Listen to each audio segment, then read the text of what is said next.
శ్రీనాథ్ ఖండేవాల్ అని చెప్పి ఒక్కసారి గూగుల్ చేయండి. చాలా ఫేమస్ రైటర్ అండి, ప్రముఖ సాహితీవేత్త అంటాను చూడండి. అలాగా 400 పైన పుస్తకాలు రాశాడు. మత్స్య పురాణం దగ్గర నుంచి చాలా రాశాడండి. గవర్నమెంట్ పద్మశ్రీ కూడా అనౌన్స్ చేసింది. అంటే వేరే కారణాల చేత ఆయన తీసుకోలేదు అనుకోండి. ఇతను చనిపోతే 80 ఏళ్ల వయసులో చనిపోతే చూడ్డానికి కొడుకు కానీ కూతురు కానీ చూడ్డానికి, అంత్యక్రియలు చేయడానికి కాదు, చూడ్డానికి ఏ ఒక్కళ్ళు రాలేని పరిస్థితి. అలా అని వాళ్ళు ఎంతో దూరంగా ఉన్నారా, అత్యంత పేదరికంలో ఉన్నారంటే కొడుకు బ్రహ్మాండమైన వ్యాపారం చేసుకుంటున్నాడు, కూతురేమో సుప్రీంకోర్టులో లాయర్. ఈయన అనాథాశ్రమంలోనే ఉంటున్నాడండి. అప్పటి నుంచి చాలా కాలం నుంచి అనాథాశ్రమంలోనే ఉంటున్నాడు.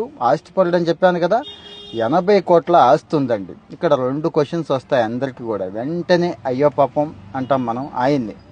ఎందుకు పిల్లలు రాలేదు, పిల్లలకి అంత పొగర కొవ్వ అని ఇంకో సైడ్ అనుకుంటాం. రెండో సైడ్ ఈయనేమన్నా తేడా ఏమో, అందుకే పిల్లలు కనీసం ఒక పిల్ల కాబట్టి ఒక పిల్లోడైనా వస్తాడు కదా అనుకుంటాం కదా. ఇక్కడ చాలా క్వశ్చన్స్ వస్తాయండి.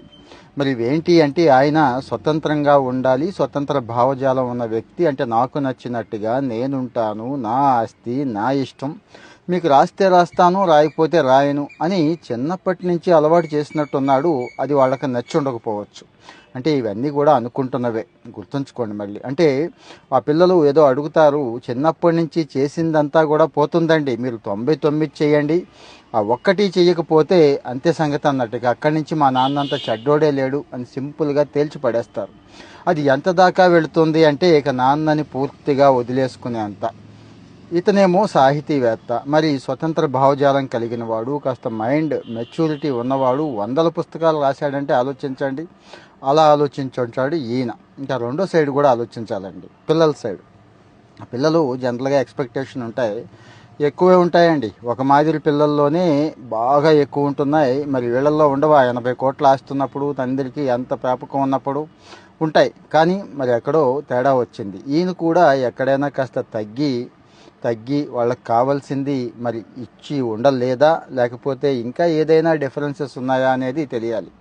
ఇవి రెగ్యులర్గా మన సొసైటీలో చూస్తున్నామండి. పెట్టినంతకాలం తల్లిదండ్రులను గొప్ప అంటున్నారు, పెట్టకపోతే అంతే సంగతి అంటున్నారు. తల్లిదండ్రులు కూడా చేసినంతకాలం విపరీతమైన గారాబం చేసేస్తారు.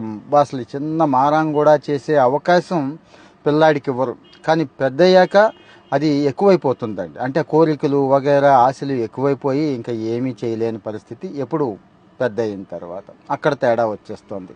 ఇలాంటి విషయాలు కూడా డిస్కస్ చేయాలండి. ఎందుకు తల్లిదండ్రులు వృద్ధాశ్రమాల్లో ఉంటున్నారు, ఎందుకు చనిపోయినా కానీ వాళ్ళు కనీసం కడసారి చూపుకు కూడా నోచుకోవట్లేదు అని